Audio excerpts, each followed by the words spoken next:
Hello friends!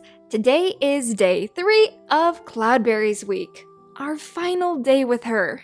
And the scene that my sister Rachel's going to be drawing today is of Cloudberry sacrificing her life to give her leader a proper vigil. I'll read this scene to you now. It's on pages 184 through 185 of Goosefeather's Curse. At dawn, there was a stir of movement at the mouth of the den. Cloudberry stood there, her shoulders slumped with exhaustion. She's gone. Goosefeather swallowed a lump of grief that rose in his throat. Shall I help you wash her? Cloudberry shook her head. I'll do it. And no other cat must come near her during the vigil. Whatever Dostar had, we cannot let it spread. We are all too weak to fight this sickness. What about you? Goosefeather wanted to wail. But he said nothing. He knew what Cloudberry was doing, and he could only honor her by following her wishes exactly. As the sun began to slide behind the treetops, Cloudberry hauled Dostar out of the den. Goosefeather had already warned his clanmates to stay back. So the cats watched in horrified silence as Cloudberry staggered across the clearing. Her jaws clenched firmly on Dostar's creamy scruff. She stopped in the center of the clearing and looked around. "You can honor our leader without putting yourselves in danger from her sickness," she rasped. "Please, for your own sake, stay back." She lay down, resting her nose against Dostar's cheek. The leader's clouded eyes stared up at the sky.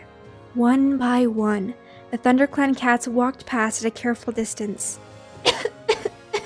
Followsong was coughing, and Goosefeather reminded himself to give her catmint. She didn't have green cough yet, but he wasn't prepared to wait. When he looked at Dostar's unmoving body, he saw another cat stretched out beside her, cold and lifeless, thick white fur stirring faintly in the breeze. They would be sitting vigil for Cloudberry soon, leaving him as ThunderClan's only medicine cat. Cloudberry woke him at dawn. "I will bury Dostar," she told him. "You must take Pineheart to the Moonstone for his 9-life ceremony." "I am too weak to make the journey." "You know what to do, don't you?" Goosefeather nodded. He felt as if Cloudberry was being pulled away from him, growing more and more distant, until she was only a claw point of light in a swirling darkness. As if she could read his thoughts, Cloudberry mewed. "You have been a good apprentice, Goosefeather, and you will be a good medicine cat. Trust your instincts, and remember everything that I have taught you." She leaned her forehead against him.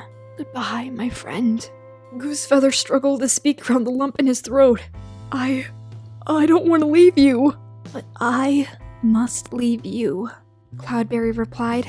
"You are not the only cat who is powerless to change the future." She lifted her head and gazed at him. "I don't envy what you can see, Goosefeather. You must learn to live with the most terrible knowledge. Put your clan first in all things, and may StarClan light your path always." And then she turned away, leaving Goosefeather filled with sorrow.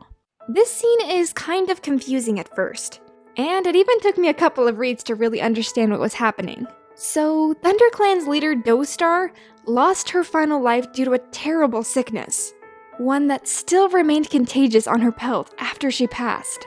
And so Cloudberry, in respect for her fallen leader, willingly washed her and prepared her body for her vigil, knowing that in doing so, she would most certainly catch and befall the same fate as Dostar.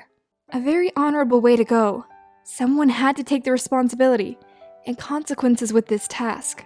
It's interesting how, even though Cloudberry was not born a ThunderClan cat, through her many moons of service as their medicine cat, she grew to deeply care about the clan. I think it's a very sweet and selfless ending to her week. And I'd love to hear in the comment section down below what you think of Cloudberry's final act for ThunderClan. Do you think it was a needed sacrifice? Was Goosefeather really ready to become the sole medicine cat? Or could he have benefited from more time with Cloudberry as his mentor?